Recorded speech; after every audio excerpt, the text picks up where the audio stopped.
Ballots will be in your mailbox soon for the Colorado Springs City Council election. You'll be voting on one of the 6 open seats, and it's the person who represents your neighborhood. The upcoming council will be deciding on lots of issues, including where more housing should be built as the city grows, how to recruit and retain police officers, and the best use of taxpayer dollars. Today, we're hearing from the candidates looking to represent Colorado Springs City Council District 6, which includes the northeastern portions of the Powers Corridor and far east areas of the city. It's seen its fair share of growth, with hundreds of new homes popping up in the last few years. We'll hear their vision for the city in this special edition of News 5 at noon. Good afternoon, and thanks for joining us for this special edition of News 5. I'm Allison Zimmerman. We've partnered with the Colorado Springs Gazette to help you get informed for the Colorado Springs City Council election that is on April 1st. We have been hosting 6 forums for each of the city council districts. Today we have our final district, District 6, and we do want to go over some of the forum rules for you today. Candidates have not been provided questions ahead of time. They will each have 2 minutes for a closing statement. Most questions will have a 1-minute response time. Most of the questions will also be directed at all of the candidates. Others will be directed at just one. And the order the candidates are listed on the ballot is the order of who is going to answer the first question. And candidates, you'll be able to see how much time you have by this timer right beside me here today. Now, we do have 45 minutes. I'll mention to our viewers watching at home, the ending 15 minutes of this will be on our streaming platform, so you can head to KOAA.com or your favorite streaming device. But we do welcome Aaron Schick, Roland Ramey, and Parth Melpackham here today for this forum. Let's get to it, candidates.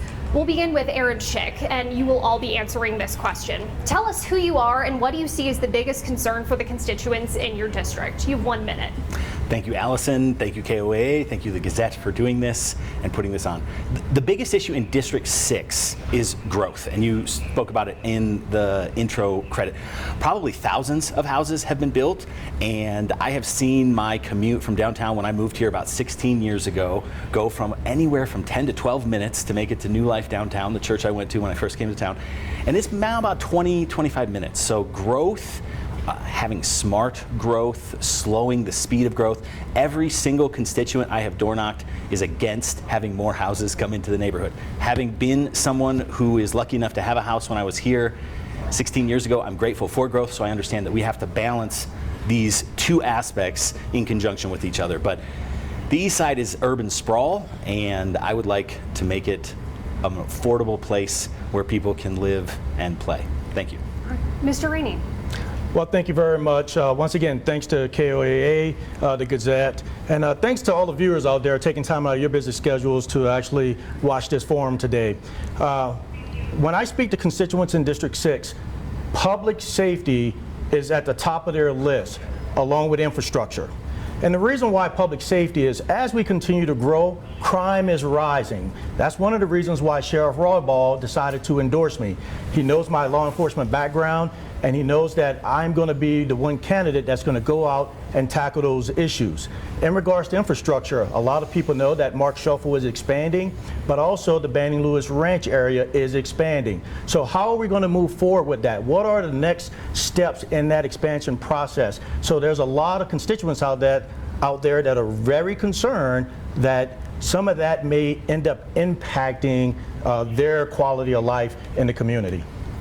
Mr. Melpackham. Thank you again for inviting us and hosting this forum. Parth Melpackham, and I'm a husband, father, lived in this community for almost 30 years. And in this 30 years, I've seen the population almost double in size. So growth, infrastructure is a major concern and an issue for northeast part of town. And how do we go about with sensible growth, balancing the growth that drives the economic vitality of our community, while at the same time, what our residents want when I talk with them is the small town feel that preserves the character and the identity of our neighborhood. How we go about doing that, ensuring that our resources are being used in a responsible way, is going to direct my focus in District 6 for the next 4 years if I'm elected to City Council. Thank you. Your district has seen quite a bit of growth, as you all mentioned there, especially in the last decade, specifically when we look at the Banning Lewis Ranch area. There's been a lot of discussion with annexations in the city. How would you have voted on the two major annexations in the last year? We're talking about Amara and Carmen Line. And if elected, what will you be looking for when these annexations or developments come before council? Mr. Rainey, we'll begin with you. Thank you very much. Annexation is such a hot topic, and it's such a hot topic because as we continue to expand, are we losing a sense of our identity as a city? That's one of the major concerns that I'm hearing from our constituents. Are we becoming overcrowded? I think as a city councilman, when we get these annexations that are brought to us, we have to consider a multitude of things. One, what's the reasoning behind the annexation? What's the current infrastructure that's in place to support that annexation? Also, what is the current support mechanisms for that annexation? For example, is there infrastructure in place for fire, for medical support, for police response? What are those items that will help bring that annexation in without having major cost on the residents?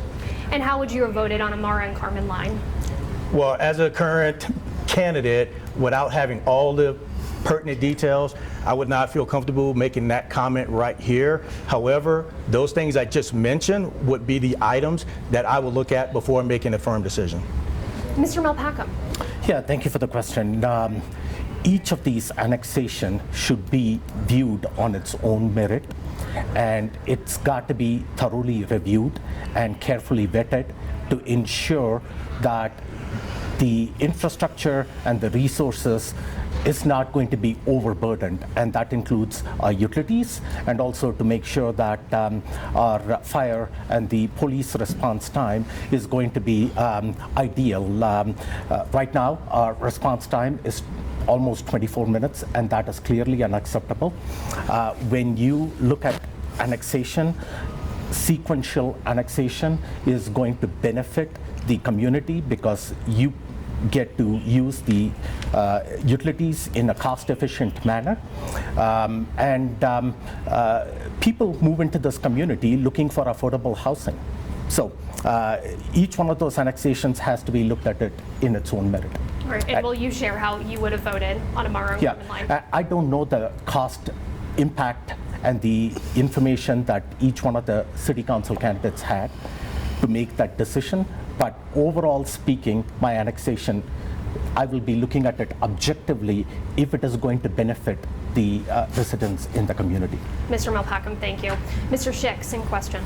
Thank you for this question. What you just heard was 2 minutes of fluff because both of these candidates, unfortunately, are outstanding people, but they are bought by establishment names, establishment groups, the HBA for specific with one. I would vote no, emphatically, on annexation. And the reason I would vote no is because you, the citizens, have expressed that you are not for this.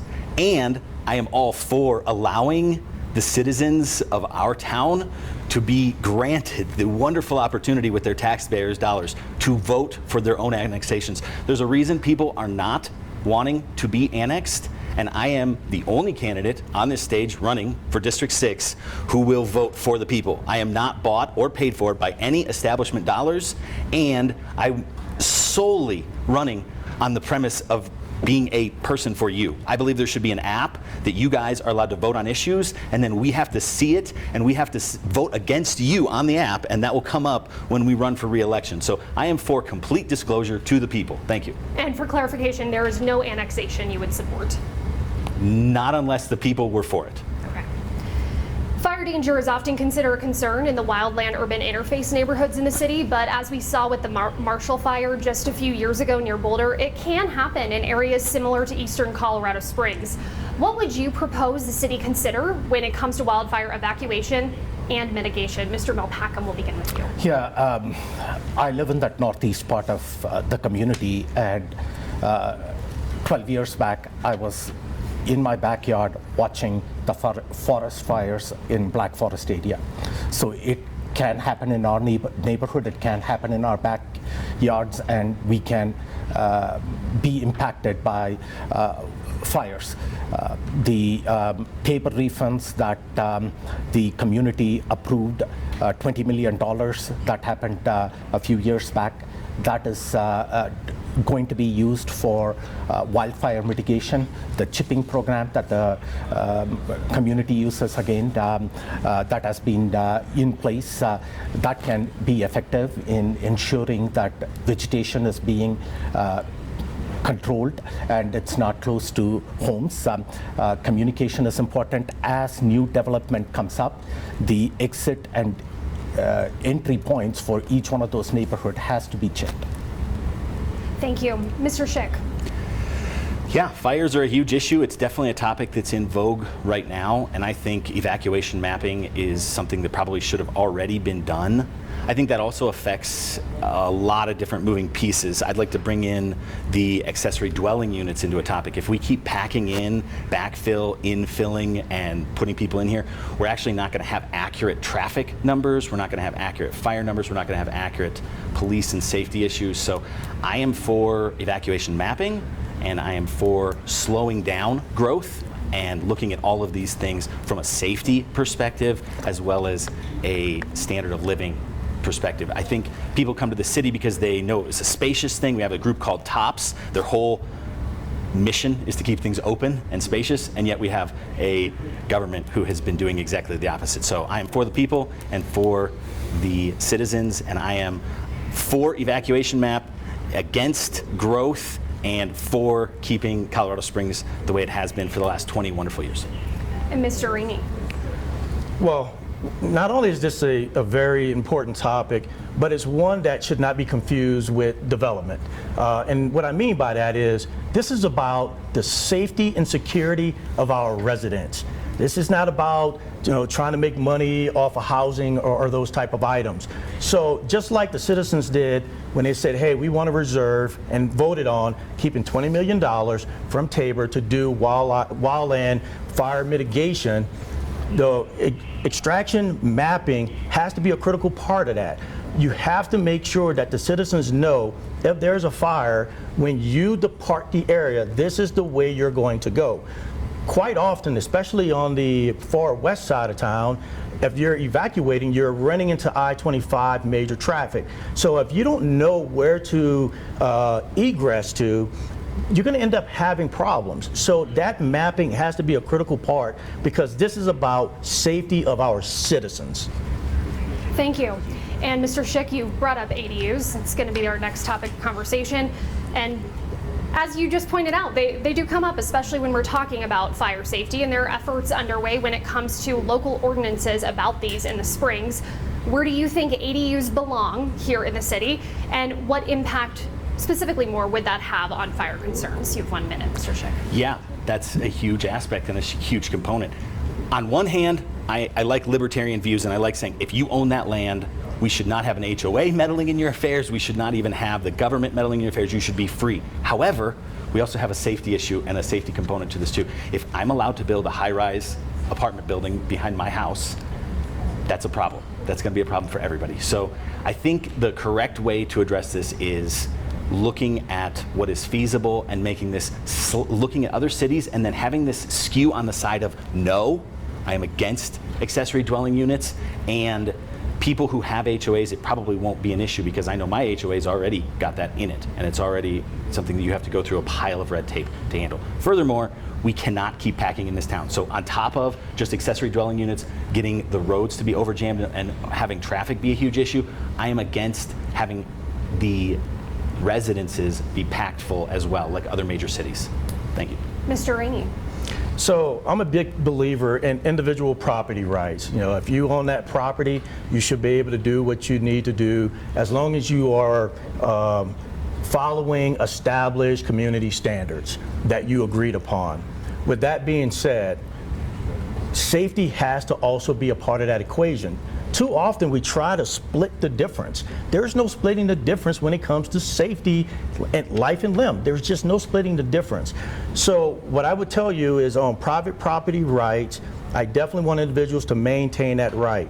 One of the things as a councilman that I want to do is also bring all the stakeholders to the same table. Too often these conversations are happening in stovepipes. We got to get all the stakeholders at the same table and start the conversation, yes, with private property rights, but then talk about safety of our citizens. We all saw what happened in California, and I'm quite sure we don't want something like that happening here in Colorado Springs.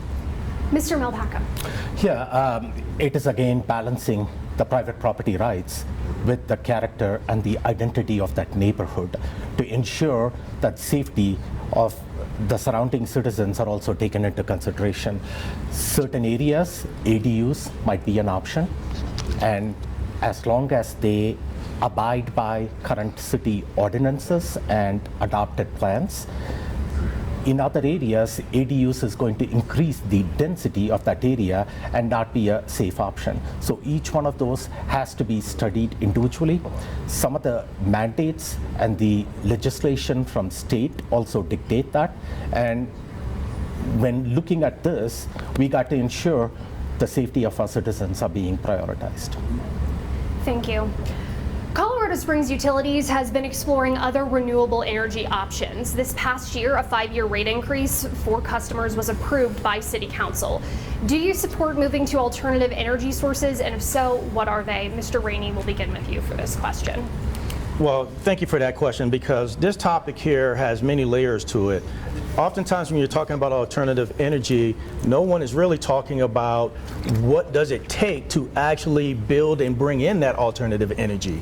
So to answer your question, right now I'm not supportive of us leaning too forward with alternative energy requirements. However, one of the things that we can do is actually expand our power distribution area to help manage rate and power distribution. And that's one of the things in 2026 that the Utilities Board is looking at doing, is moving and expanding that particular power distribution outline. Also, when we talk about some of the massive turbines that we now currently have that replace Drake, we also need to find more efficient ways that we can leverage that in the city before we start talking alternative. I want to make sure that people understand when we say alternative energy, don't think that it's actually going to come at a cost, a cutting of cost. Thank you. Mr. Melpacum. So we didn't get an opportunity to talk about our background during this time. I worked for 25 plus years in the oil and gas industry with fossil fuels, and I have extensive background, experience, and expertise where fossil fuels can be used in an environmentally friendly manner. Having said that, a lot of the regulations come from the state level. These are unfunded mandates that states direct at us, and right now we have to be carbon efficient by 80% by 2030. So that brings forth that we got to ensure that the technology that we use, the infrastructure that we use is going to be cost efficient and not be overburdening our citizens with extra fees and extra taxes. I'm not a fan of unfunded mandates. I'm in the utilities, serving on the utilities board, I will take a look at the budget and make sure that our citizens are being prioritized and the pocketbook impact is minimal. Thank you. Mr. Schick. Yeah, thank you. I think this is definitely a function of common sense. So if it makes sense to build a nuclear reactor here, I think that was a topic that was brought up before, there's definitely safe options that have found to be renewable and are sustainable and would be potentially a light post in terms of environmental conscientiousness. However, I think this is a function of, does this make sense? Am I for a nuclear reactor? Well, does the dollars and cents of it actually make sense from a funding perspective? The case increase, the rate increase that they called as a rate case for 4 years, something needs to be looked at. I know utilities are a huge issue. However, just answering blanket in 1 minute, do I believe in alternative resources and can we put a nuclear power plant here? Maybe, if it makes sense. However, I think the steps that have been made towards having peaker plants as well as having the solar field installed, these are steps in the right direction. So if we can continue along those lines and make sure it makes sense from a finance perspective, looking at the actual budget, if it's profitable or not. Thank you. Thank you. Sticking with utilities conversations, in the last couple of years, decisions made by the Utilities Board, which is, you pointed out, is also City Council, including how to handle a water tank height here on the west side of the city, brought up concerns by some people about serving in both roles. City Council also serving as utility boards. Do you believe having City Council serve as this board is a conflict of interest? Why or why not? Mr. Melpacka, you have 1 minute. Yeah, I can see both sides of the perspective in this.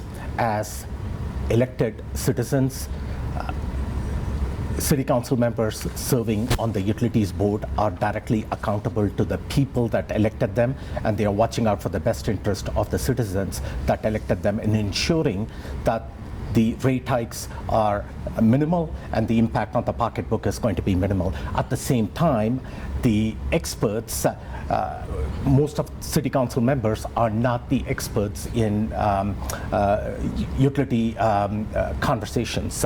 And this is where I happen to, if I get to serve on City Council, check both those boxes. I can bring my real life experience to City Council along with being an elected official.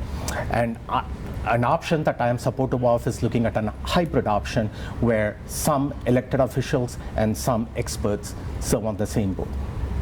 Mr. Schick. Yeah, I think this is a great question because this is one of the things that makes our town a little bit unique in that we are having potentially a campaign contribution issue with not paying the City Council a standard wage. So you have a series of issues that come in there, and then you also have them doing double duty sitting on the board of directors for the Colorado Springs Utilities. So when you add up all the money that they're actually kind of in charge of, it's an enormous sum of money that takes an enormous amount of responsibility. We should have extremely trained, educated, highly capable people in there, and yet what we have right now is basically volunteers who are fed up with certain aspects of the city who then go run and are like, oh, I'm now on the board of the utilities. So I think something does need to change in some aspect, and I do believe it is a conflict of interest in a lot of ways where if I'm actually looking for the people, my goal is to lower utility costs without costs, at all costs, lower utilities. Whereas if I'm representing the city side, I've got other interests which are conflicting. So yes, I think it's a conflict, and yes, something needs to be done. Mr. Rainey. So the current structure, having a CEO run CSU, and then of course having the City Council members oversee as a board is very critical. Here's the reason why, and I want to make sure we have some clarity here. City Council actually is establishing the policies. The folks that are actually working there at CSU is the execution arm of those policies. So the board members are not there being engineers in the trenches. That's not their role and responsibility. They're not there trying to direct CSU, hey, this is how you should take care of hydro, or this is how you should take care of certain water tables. That's not their role and responsibility. Their role is policy. The folks that are actually working and running CSU is execution. And currently, the way the structure is working, I think is working perfectly fine. I would add a couple of more specialized committees. That's time. Mr. Rainey, thank you. Mr. Schick, in a candidate survey, you mentioned land use is a priority for you. The state has recently passed sweeping land use reform in the last year. Do you support those changes? Why or why not? You have 1 minute. Great question. I think some of the changes are probably progressive. I think when the city changed the way the city was governed, that was one of the big groundbreaking moves that had land use issues come up. I think in regards to what I have seen happen at the City Council level, there are some changes that need to be made. I don't know exactly which ones you're referring to. If it's regard to how much public comment is allowed, I am vehemently against those. Limiting public comment is against the very fiber of our city, and it just lends to more of the corruption that has already been running rampant in this city for probably 15 to 20 years. So with regards to having the rules change, I am for rules that make it harder to have growth in this city. I am for slowing down growth. So I'm sure I'm making a whole group of businesses mad with regards to that, and we know growth is coming. However, I would be against going against the will of the people. I am for the people 100%, and I know they're against this. Mr. Rainey, you list several priorities on your campaign website, one of which includes infrastructure. Can you give us a specific example of something you would propose on City Council when it comes to the city's infrastructure? Yes. Currently on Mark Shuffle in District 6, that expansion has been on the way. It's taken a couple of years, but is now happening. One of the things I want to do and lean forward on is that's not enough. Right now, if you drive at Mark Shuffle in Dublin between the hours of 3 and 5:30, you're lucky to get passed through there, in 10 to 15 minutes. It's taken an awful lot of time. So if you look at that and then talk simultaneously about expanding Banning Lewis, you're adding more density, traffic density to the area. So we need to lean forward a lot more. So one of the things I'm already thinking through is I want to sit down with the Planning Commission, I want to sit down with home builders, I want to sit down with a bunch of other stakeholders so we can start planning now so we're not playing the catch-up game. Oftentimes with our growth, infrastructure is playing the catch-up game. We need to make sure those are in lockstep with each other. Mr. Malpacum, you currently serve as the Colorado Springs School District 11 School Board President. Earlier this year, Jenkins Middle School abruptly closed after the fire department deemed it unsafe for students. Concerns were noted of this ahead of 2025. How are you prepared to make decisions on city facilities and prioritizing funding for city infrastructure? Yeah, talking about Jenkins Middle School, and by the way, I just came out of a meeting. The plan is to bring back students for partial occupancy in August when schools reopen again. Jenkins Middle School has had perpetual problems over the years, and the board prioritized money to spend on remediating that problem. The latest fire inspection identified some structural issues, and we have proactively addressed those right now. And as I mentioned, we are going to be fixing those problems permanently. As far as budget, my focus is to, on City Council, ensure that the budget is being spent on critical fiscal issues, municipal issues that the city government is responsible for, which is public safety, which is ensuring that infrastructure is proper, roads. It's a big problem. I drive through potholes all the time. That's what our community members are talking about. Mr. Malpacum, thank you. As our partners at the Gazette reported, an audit conducted last year recommended a new police training facility in Colorado Springs. Voters struck down a Tabor retention question to fund this in 2023. Should a new facility be a priority for the city, and how should it be funded? Mr. Schick, will begin with you.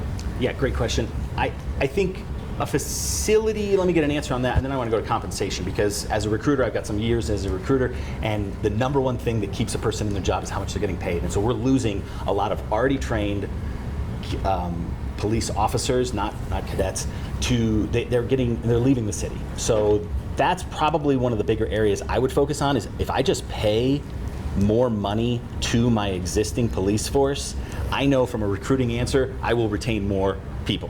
Now, in terms of a training facility, maybe if we wanted to partner with all these cities that are poaching our police officers and paying them more money, they could pay for a joint police training facility, and then they could all pay into the system, and then they could get a certain number of recruits out. But as the current stands, I don't understand why we're going to use our dollars that are generated all here to build a training facility to then continue bleeding police officers to other cities and towns who are going to pay them more. So if I have to choose one or the other, I'm going to say pay our police officers the average compensation on the Front Range in Colorado. Thank you. Mr. Rainey, same question to you. Pay and benefits are critical for our first responders, specifically for our police officers. We are growing at such an exponential rate that also is putting a strain on our manpower, the response time to get out to different areas. We're also putting a lot more calls in to police officers to come deal with whether it's a domestic dispute or a crime in progress. We don't want to have these officers having to make decisions on the fly on which one is more important. So we got to address pay and benefits to keep them here. In regards to the training facility, it goes hand in hand. I want the best police officers serving our community and serving our citizens. The best way to get that is through training. The best way to provide training is through a well-structured program. So I do, and I am in favor of having a training facility here, because I want the best public safety officers out there doing the work for us and keeping our families safe. Mr. Malpacum. Yeah, recruiting, retaining, and supporting our police officers and firefighters is absolutely critical. Serving on the school board a couple of years back, our teachers in District 11 were one of the lowest paid in the region. In 1 year, we increased staff teacher salary by 20%. And we did that by looking internally at our budget and eliminating inefficiencies.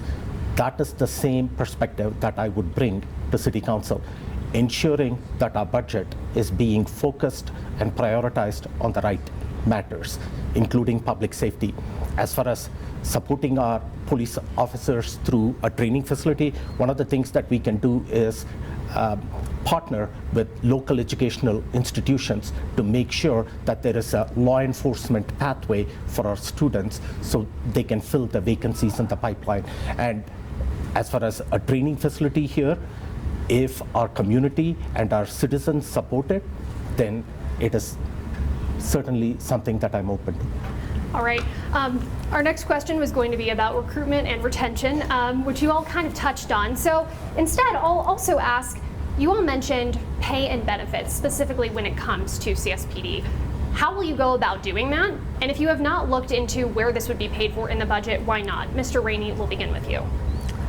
The first thing we have to look at is our current city budget.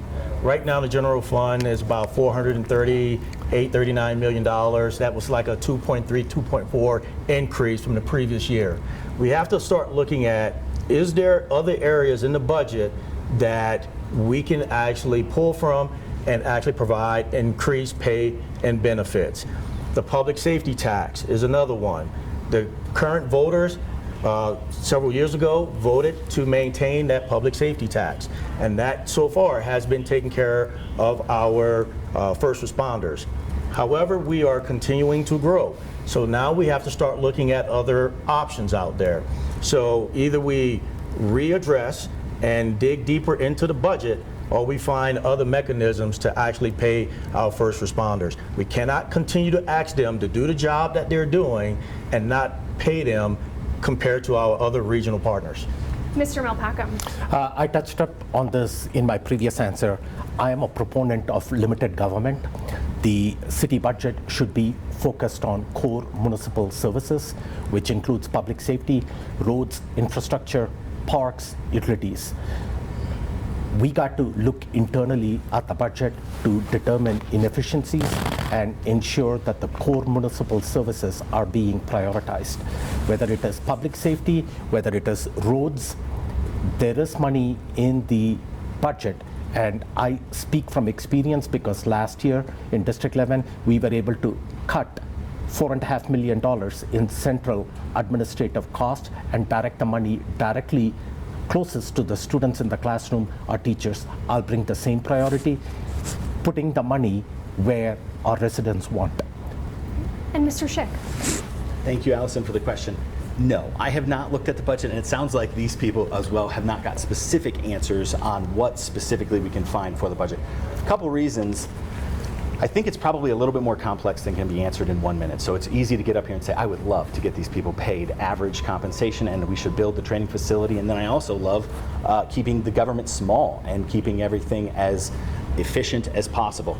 Will we be able to look at the government and find hundreds of billions of dollars like the national government? I don't know. There's probably some that we could find if we did a significant, close, hard look. If elected, and if you guys vote for me as the first name you see on the ballot, Aaron D. Schick, I will do that. I will do a deep dive, and if the Department of Government Efficiency hasn't come to Colorado Springs, I will do that on my own time and go deep into the budget. That said, I doubt that day will ever come, and I doubt we'll ever have the opportunity to really get in and really look through the finances of this government. Thank you. We're almost to the end, but this next question does come from a viewer, so as I mentioned earlier, we will play this right here in the monitor. If you're elected, what will you do to protect our parks and access to the parks? Mr. Malpacum, we'll begin with you. Yeah, so many of our residents move into Colorado Springs because of the beauty that surrounds us. So protecting our parks is really important. We already have TOPS. I'm supportive of that TOPS. The money should be again directed directly to restoring and maintaining our parks. Some of that should also come from the general budget to ensure that our trails are being protected and the money is being used in a efficient manner directed towards maintaining our parks and trails. Mr. Schick. Yes, thank you. I think this is a great question because it's actually an opportunity, and it touches on something I didn't get in on the last subject.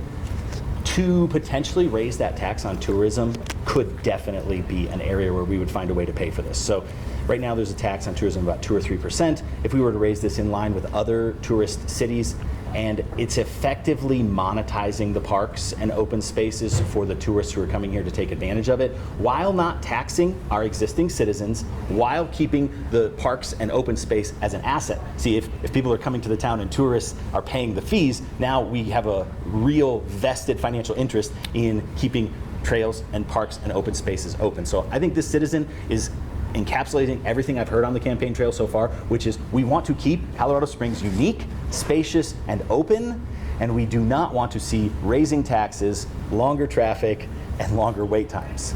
Thank you. Great. Mr. Rainey. Protecting our open spaces, specifically our parks, is crucial. This is where families in our communities, this is where they thrive. This is where they come together. This is where community is built. It's built in those spaces. This is where they go and spend personal and quality time. So one of our responsibilities as council members is to make sure that we are focused on public parks. With that being said, I would like to see some initiatives come out of some nonprofit organizations to help us in that initiative, to help us protect those open spaces, to help us with parks, to ensure that families can go out and actually utilize the areas and not have to worry about whether or not they see a syringe or some type of drug paraphernalia on the ground. And that brings public safety right back in. Public safety is a serious problem when it comes to open spaces and parks also. So those have to be looked at hand in hand. Thank you. President Trump has ended diversity, equity, and inclusion policies. If elected, would you vote to recognize events with resolutions on City Council, such as Women's History Month, Black History Month, or Veterans Day on City Council? Mr. Schick, we'll begin with you. Thank you. Yes, I think this is great. I think we should have all these days and all these recognitions. I think the issue comes up when you have compensation and are we spending money on a certain group and are we elevating that certain group at the expense of the other group? I think all people are definitely created equal, and I think we could do a lot by treating everyone fairly from a finance standpoint. However, with regards to all the special months and recognitions, I think that we should continue in that. I think it's an outstanding thing that brings the city together, and I think celebrating this brings the community together, and then we can also learn from other groups. So I am completely for keeping special days and holidays. I think it lends a little bit to, should we tear down the statues of our past, you know? And the answer is no, but we also need to be extremely respectful of all the groups and treating everyone fully equally. And that means not spending money in stupid places that doesn't actually treat people equally. Mr. Rainey. The key thing that you just mentioned in your question was the people. If the people of Colorado Springs decide to put a measure or get a referendum or something on the ballot that states that they want to celebrate X day, then the people have spoken. Too often we keep getting caught up in the federal, national level of politics at the very local level.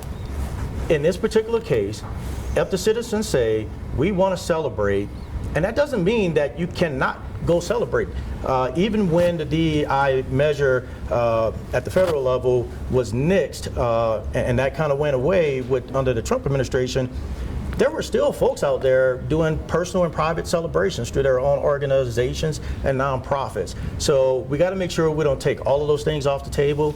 But if the citizens decide that they want to celebrate something and they want to put a measure on the ballot and vote on it, then let's do so. Mr. Malpacum. Yeah, serving on the school board, we adopt resolutions celebrating diversity and inclusivity. We are welcoming of all citizens in our community, and we want to ensure that they are safe and protected. Having said that, I came to this country 35 years back with a couple of suitcases and less than $100 in my pocket. I believe in hard work, commitment, and grit and determination that determines status in life. So when hiring practices are taken into account, it should be based on merit and competency of the individual that is applying for the job. Thank you. All right, we have already made it to the closing statements. Flies by, doesn't it? Or maybe it droned on for you. Mr. Rainey, we'll begin with you. You have 2 minutes. Once again, thank you very much to KOAA, the Gazette, and to those who tuned in. Today you probably saw variation of different ideologies on how to tackle different issues that we are encountering here in our city. Specifically, annexation, homelessness, all the way to our open spaces.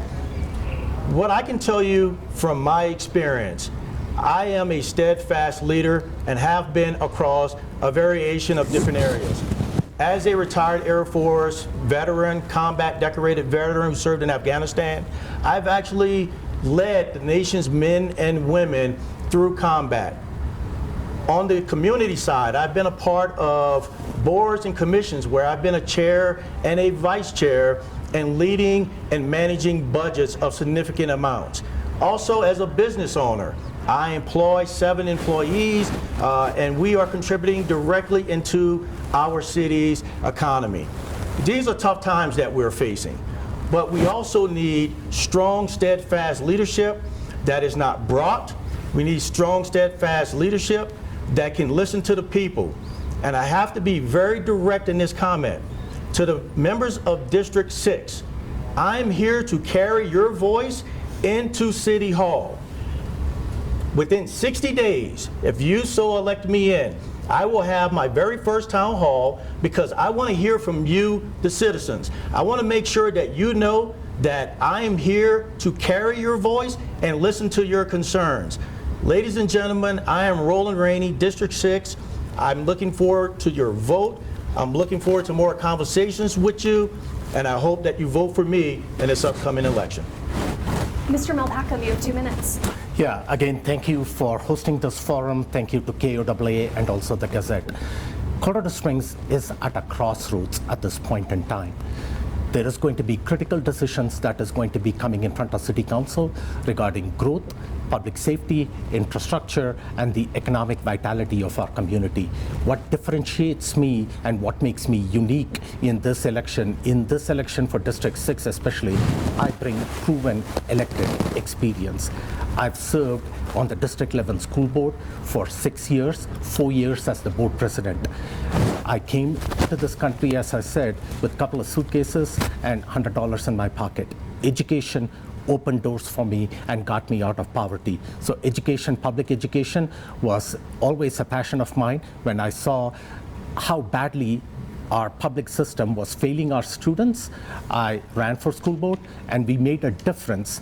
We prioritized students in District 11, academics, parental authority, and returning public education back to the public. And our test results indicate that we are moving in the right direction. If I get elected to City Council, I will bring the same approach, focusing on our residents and the needs of our community. My focus as a husband and a father will be to prioritize public safety and the kitchen table issues that our residents are concerned about. As a proponent of limited government, I will ensure that the taxpayer dollars is being used in an appropriate manner and the savings are being passed on to our consumers. My name is Parth Melpacum. I'm looking for your support. I'm looking for your vote. Please visit my website at parthforcos.com. Thank you. And Mr. Schick, before you begin, I think your microphone may have fallen down. Now it's clipped on down there. There you go. You have 2 minutes. Thank you, Allison. Thank you, KOAA, for partnering with the Gazette and giving us this opportunity to discuss the critical issues facing this city. As a councilman, if you guys elect me to work for the 39th largest city in the nation, I will approach this role with utmost seriousness, integrity, and character. This election will significantly shape the experience of millions who cherish our amazing city, and I am committed to being a tireless advocate for the people. I have refused all special interest dollars, all government money, all funding from HBA, all business groups. I haven't even kowtowed or even talked to any individuals or established names. There are greedy lobbyist groups. They're tearing apart our city, our country, and our county. While my opponents seem like outstanding individuals, and I've met them, and they are outstanding guys, they have been beholden, unfortunately, to a small group of establishment figures and corrupt builders who have our town currently in a stranglehold, a corrupt stranglehold. In the 15 years that I have lived in District 6, I've witnessed the commute downtown more than double, and the voters have been crying out for change now for far longer than I've been running for office. So a vote for me is a vote for character and integrity. I will not be swayed by any special interest group, as I have not allowed a single person to buy me off. I ask that you please vote for me and help return power to the people. As Teddy Roosevelt once said, your vote is like a rifle. Its usefulness depends on the character of the user. Consider this sentiment, please, when casting your vote this year, and please choose the first name you see for District 6 on the ballot, Aaron D. Schick. Thank you. And that concludes our forum today. Thank you, candidates, for joining us here, and a big thank you to our viewers at home as well. A reminder, ballots get sent out on March 7th. The city election is on April 1st. You can see all of the city council forums that we've done. Now all of them are complete on KOAA.com.